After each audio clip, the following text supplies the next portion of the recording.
Thank you, sir. Friends and fellow citizens, I humbly thank you and make bold to congratulate you for the wisdom you have shown in your choice of founding fathers. I am not so bold as to imagine that my remarks will provide any significant entertainment to the learned delegates assembled hither, but it is possible that you may be somewhat distracted by the untutored logic and sallies of a mind nursed principally in the mountainous wilds. As prologue, I will tell you straight, some are appointed to office in this country who read the history of the cruelties of these wars with the same careless indifferency as they do the pages of the Roman history. Nay, some are preferred to places of trust and profit by the Tory influence. It stands all freemen in hand to prevent their further influence, for nothing could be more baneful to the liberties and the happiness of the country.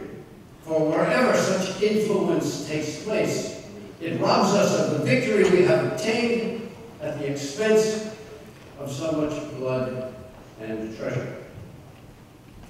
Ever since I arrived at the state of manhood and acquainted myself with the general history of mankind, I have felt a sincere passion for liberty. The history of nations doomed to perpetual slavery in consequence of yielding up to tyrants their natural-born liberties, I read with a sort of philosophical horror. So that the first systematical and bloody attempt at Lexington to enslave America thoroughly electrified my mind and fully determined me to take part with my country.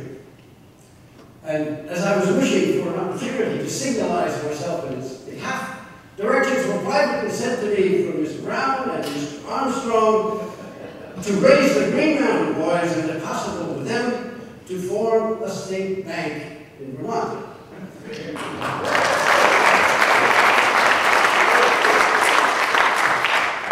This enterprise I cheerfully undertook.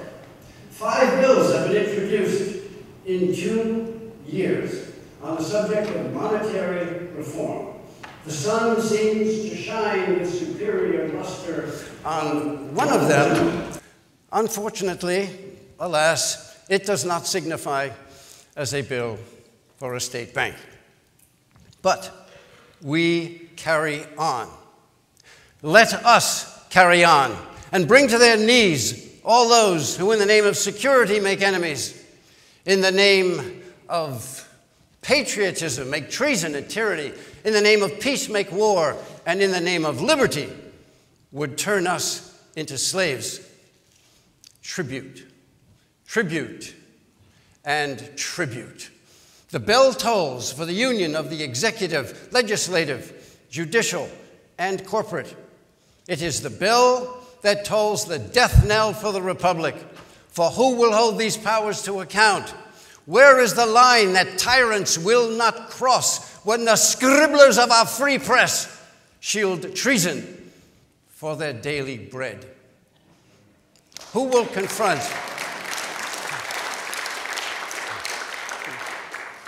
Who will confront the thieves of our common and private property?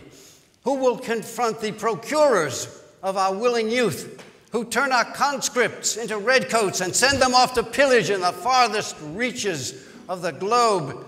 And who will confront usurpers when our own elected servants, wrapped in the comfort of their brief authority, with pretended zeal for good order and government, strike at the lands and labors of honest citizens?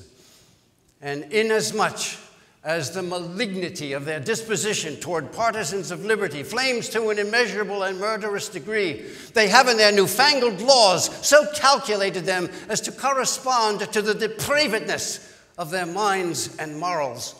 In them laws they have exhibited their genuine pictures, the emblems of the insatiable, avaricious, overbearing, inhuman, barbarous, and blood guiltiness of disposition and intention are therein portraited in that transparent image of themselves that cannot fail to be a blot and an infamous reproach to them to posterity. God damn them. God damn their laws, governor, king, council, and assembly. I'll make a hell for them and every son of a bitch that will take their part.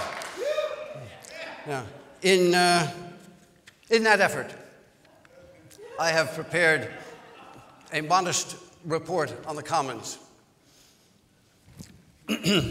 William of Orange of the Convention Parliament of 1689, as set down in Blackstone in re Safety of the Whole, and Locke in re Representative Republican Governance, and Adams, Allen et al. In the Right to Self-Government and Self-Preservation, and the Virginia Convention of 76, providing for the general safety, and Justice Samuel Chase in Calder v. Bill 3 Dallas 386 to 388 U.S. 1798, re the nature and ends of legislative power, and the Second Constitutional Congress, July 4, 1776, granting the free and independent states full power to levy war, conclude peace, contract alliances, establish commerce, and to do all other things which independent states may of right do.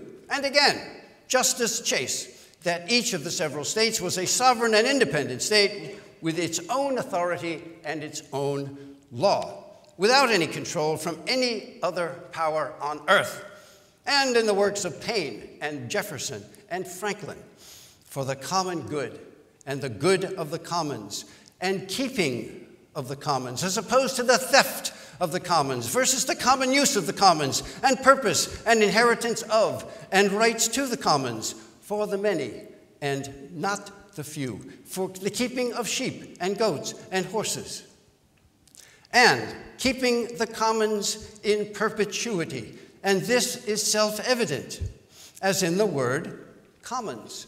Root, com, as in community, committee, commission, commerce, commonwealth, communication, as in to make common, and commend, commingle, commiserate, commute, commit, commode, communion, commodity, common sense, common law, and common good.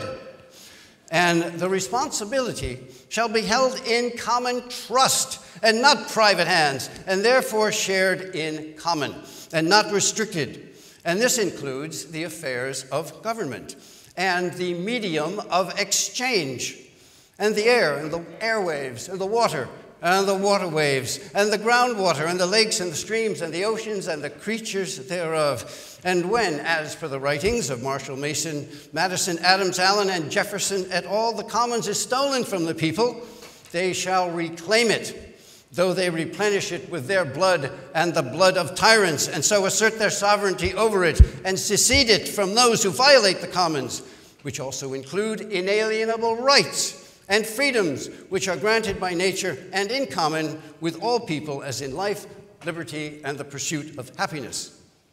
This is self-evident in the course of human events, self-evident in natural law, self-evident as in obvious, clear, not to be denied, plain for all to see, as in, hey, dumbass, don't surrender our birthright, especially to tyrants, especially to traitors, especially to beady-eyed rats, smirking chimps, and fat, useless, backstabbing pretenders and pieces of pretenders to the common good, especially to worthless, witless, brainless, treacherous, underhanded, and self-serving, groveling, mean-spirited, treasonous, pompous, arrogant, destructive, cowardly, unctuous whores.